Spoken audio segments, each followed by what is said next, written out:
बोलो कृष्ण भगवान की जय। कार्तिक पूर्णिमा व्रत कथा। कार्तिक माह के शुक्ल पक्ष की पूर्णिमा तिथि बहुत ही खास होती है। इसे कार्तिक पूर्णिमा के नाम से भी जाना जाता है। इस दिन पवित्र नदी गंगा में स्नान का विशेष महत्व माना गया है और स्नान के बाद दान व दीपदान करने से देवताओं का आशीर्वाद मिलता है। इस दिन लोग व्रत उपवास रखते हैं।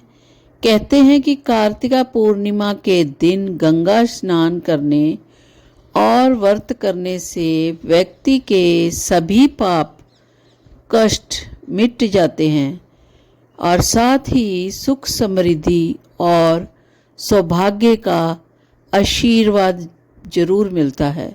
इस दिन व्रत कर रहे हैं तो पूजा के बाद यह कथा जरूर सुने। तो चलिए शुरू करते हैं कार्तिक पूर्णिमा व्रत कथा। कथा के अनुसार पर तारकासुर नामक एक राक्षस था। उसके 3 पुत्र थे, तारकक्ष, कमलाक्ष और विधुनमाली।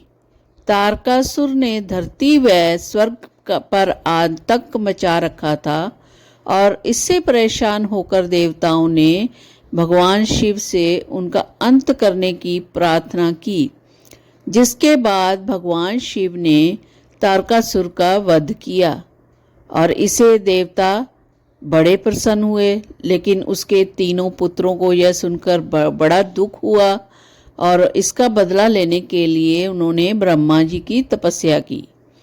उनकी तपस्या से प्रसन्न होकर ब्रह्मा जी ने तीनों वरदान मांगने को कहा। तीनों ने ब्रह्मा जी से अमर होने का वरदान मांग लिया, लेकिन ब्रह्मा जी ने उन्हें इसके अलावा कोई दूसरा वरदान मांगने को कहा। इसके बाद तीनों ने किसी को वरदान के बारे में नहीं सोचा और इस बार ब्रह्मा जी ने से 3 अलग नगरों का निर्माण करवाने के लिए कहा, जिससे सभी बैठकर सारी पृथ्वी और आकाश में घूम सके। 1000 साल बाद जब हम मिलें और हम तीनों के नगर मिलकर एक हो जाएं और जो देवता तीनों नगरों को एक ही बाण से नष्ट करने की क्षमता रखता हो, वही हमारी मृत्यु का कारण हो। ब्रह्मा जी ने उन्हें ये वरदान दे दिया। ब्रह्मा जी के कहने पर मैं दानव ने उनके लिए 3 नगरों का निर्माण किया।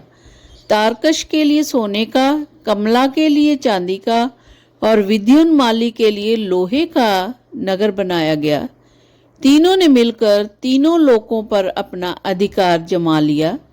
इंद्र देवता इन राक्षसों से भयभीत हुए और भगवान शंकर की शरण में गए। इंद्र की बात सुनकर भगवान शिव ने दानवों का नाश करने के लिए एक दिव्य रथ का निर्माण कर दिया। इस दिव्य रथ की एक चीज देवताओं से बनी चंद्रमा और सूर्य से पहिए बने। इंद्र, वरुण, यम और कुबेर रथ के 4 घोड़े बने। हिमालय धनुष बने और शेषनाग प्रत्यंचा बने। भगवान शिव खुद बाण बने और बाण की नोक पर अग्निदेव इस दिव्य रथ पर सवार हुए और खुद भगवान शिव भगवानों से बने। इस रथ और तीनों भाइयों के बीच भयंकर युद्ध हुआ। जैसे ही ये तीनों रथ एक सीध में आए, भगवान शिव ने बाण छोड़ दिया, तीनों का नाश कर दिया। इस वध के बाद भगवान शिव को त्रिपुरारी कहा जाने लगा। बोलो कृष्ण भगवान की जय। बोलो हनुमान जी की जय। जय जय श्री राधे।